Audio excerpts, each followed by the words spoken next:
नमस्कार, आवाज इंडिया देखने वाले दर्शकों का स्वागत है। महाराष्ट्र विभाग के वन मंत्री गणेश नाइक ने कल्याण में 13 साल की लड़की के साथ हुए अन्याय को लेकर पीड़ित परिवार से मुलाकात की। गणेश नाइक ने इस मामले को लेकर निष्पक्ष जांच करने की मांग की है। गणेश नाइक ने कहा कि इस मामले की तेजी से जांच की जानी चाहिए और उज्ज्वल निकम को इस मामले को लेकर एज एडवोकेट अपॉइंट किया जाना चाहिए। गणेश नाइक ने आगे कहा कि फर्जी दस्तावेजों का जो रेफरेंस लिया गया है उसे निरस्त किए जाएं, अपराध सिद्ध होने पर ऐसे लोगों को फांसी की सजा दी जाए, इसके लिए सिस्टम सुनिश्चित प्रयास करेगा।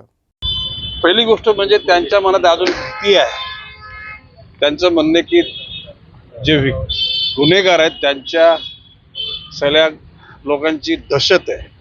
तर आम्ही त्यांना सांगितलं की तुम्ही चिंता करू नका, शासन पूर्णतः तुमच्या बरोबर आहे की गेलेला जीव तर परत येऊ शकणार नाही, परंतु ज्या कोणी हे असे कर्म केले त्याला मॅक्झिमम जी काय कायद्यामध्ये सजा आहे ती देण्याचा साठी पोलीस यंत्रणा काम करेल आणि शासन त्या बाबत नजर ठेवून असेल।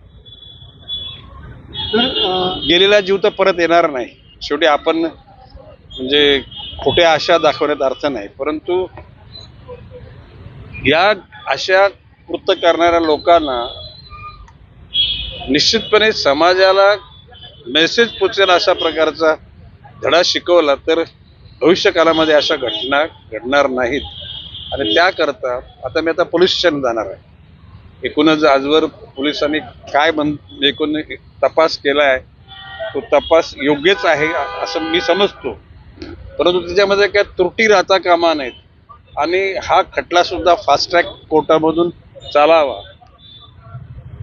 ॲडव्होकेट उज्ज्वल निकम यांची नेमणूक व्हावी अशा प्रकारची मी स्वतः भूमिका तिथे घेणार आहे आणि मी उज्ज्वल निकमांशी बोलणार आहे की कारण आमच्या नवी मुंबईतल्या एका महिलेवर अशा प्रकारचा अत्याचार झाला, त्या बाबतीमध्ये त्यावेळेला देवेंद्र फडणवीस गृहमंत्री आणि उपमुख्यमंत्री, आता ते मुख्यमंत्री झाले, त्यांच्याकडे सगळी भूमिका मांडून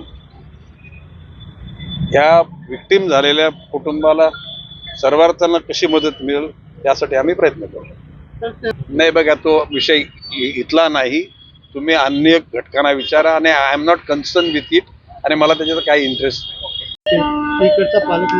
हे बघा, प्रश्न असा, मी या जिल्ह्याचा 3 वेळा पालकमंत्री होऊन गेलेलो आहे। पालकमंत्री झाल्यानंतर त्या जिल्ह्याचं काम करता येतं आणि अन्य जिल्ह्याचं काम करता येत नाही असा भाग नाही। आमदार हा झाल्यानंतर संपूर्ण राज्याचा असतो।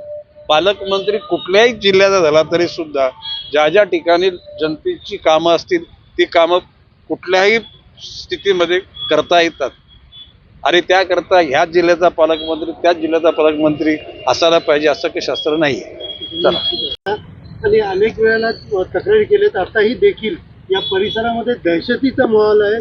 कुटुंब बाहेर निघायला घाबरतंय आणि पुन्हा तो बाहेर येईल का अशी चिंता सतवते, कारण त्याच्याकडे जे मनोरुग्ण असल्याचं त्याच्याकडे दाखला आहे, त्यामुळे काय सांगायला येतो?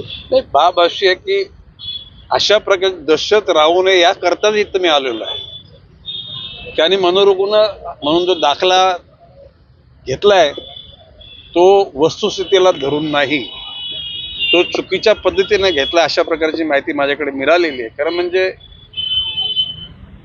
ज्याला हॅबिच्युअल ऑफेंडर म्हटलं जातं, जो सराईत गुन्हेगार, अशावर खरं नजर ठेवायला पाहिजे होती, पण अशा प्रकारच्या मोठ्या घटना घडल्यानंतर त्या बाबीचं गांभीर्य लक्षात येतं।